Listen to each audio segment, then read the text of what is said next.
इस नगर की मिट्टी में सिर्फ मंदिर नहीं उगते, यहाँ से ऐसे लोग निकलते हैं जो पूरी सिविलाइजेशन का रुख बदल देते हैं। और ये कोई कोइंसिडेंस नहीं है। यहाँ पर एक राजा था जिसका नाम था भर्तृहरि। पावर थी, राज्य था, नाम था, सब कुछ था। पर उज्जैन में रहकर उन्होंने एक बात देखी कि जो चीज़ पकड़ के रखी जाती है वो अंत में हमेशा दुख देती है। और यहीं से राजा का दिमाग एक कवि का हो गया, और यहीं से कवि का दिमाग एक सन्यासी का हो गया। भर्तृहरि का त्याग इनएविटेबल था, क्योंकि जो नगर रोज महाकाल दिखाता हो वहां पावर का भ्रम ज्यादा देर टिक नहीं पाता। इसी नगर में एक और राजा ने टाइम को देखा और समझा। विक्रमादित्य के लिए उज्जैन सिर्फ एक कैपिटल नहीं थी, ये एक रेफरेंस पॉइंट था। विक्रम संवत सिर्फ एक कैलेंडर नहीं था, वो एक तरीका था सिविलाइजेशन को याद रखने का। इसी नगर में रहकर विक्रमादित्य ने जाना कि राज्य सिर्फ तलवार से नहीं चलता, राज्य टाइम के नियम से चलता है। इसीलिए उनका नाम सिर्फ उज्जैन में ही नहीं पूरे भारत में गूंजता है। और इसी उज्जैन में थी कालिदास की कविताएं। उनकी कविताएं ऑब्जर्वेशन थी, प्रकृति की और मनस की। मेघ का गतिपात, ऋतु का बदलाव, प्रेम का उतार चढ़ाव, सब लिखा गया। इसीलिए नहीं क्योंकि कालिदास महान थे, बल्कि इसीलिए क्योंकि उज्जैन में प्रकृति चुप नहीं रह सकती। और इसी नगर में साइंस और ज्योतिष अलग अलग नहीं थे। वरामिहिर के लिए ग्रह और गिनती, वर्षा और गणित, भूकंप और समय, सब एक ही सिस्टम का हिस्सा थे। उन्होंने भविष्य नहीं बताया, उन्होंने पैटर्न देखे। ऐसे पैटर्न सिर्फ वहीं देख सकता है जहां टाइम महसूस होता हो।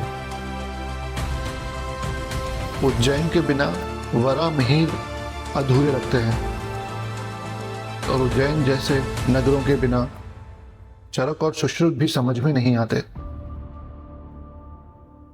यहां पर शरीर मशीन नहीं था, यहां बीमारी सिर्फ सिम्टम नहीं थी।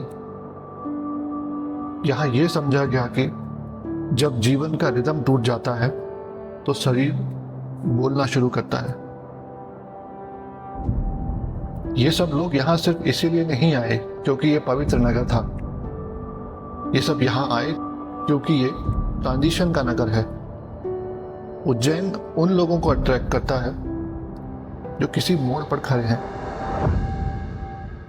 किसी फैसले के पहले, किसी त्याग के पहले, या किसी नई क्रिएशन के पहले।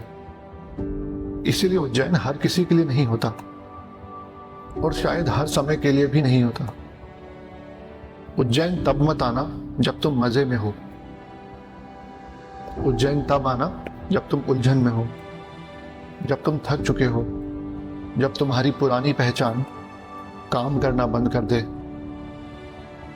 और जब आओ तो चेकलिस्ट के साथ मत आना, खाली हाथ आना, थोड़ा वक्त लेकर आना, और ज्यादा सवाल मत लाना।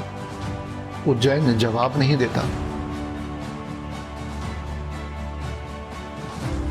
उज्जैन तुमसे तुम्हारे झूठ ले लेता है।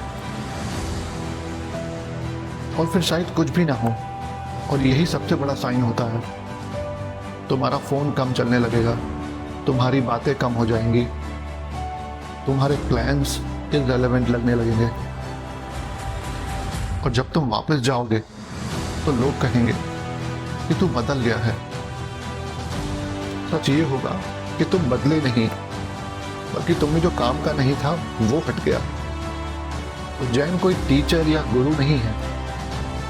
उज्जैन एक फिल्टर है, जो असली है वो रह जाता है, और जो नकली है वो फिल्टर हो जाता है। इसीलिए यहाँ से राजा भी निकले, संत भी निकले, साइंटिस्ट भी निकले, और कवि भी निकले।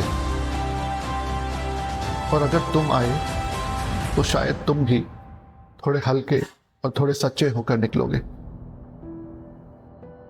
उज्जैन तुम्हें कुछ नहीं देता, उज्जैन तुम्हें तुम तक पहुंचा देता है, और उसके बाद रास्ता तुम्हारा होता है।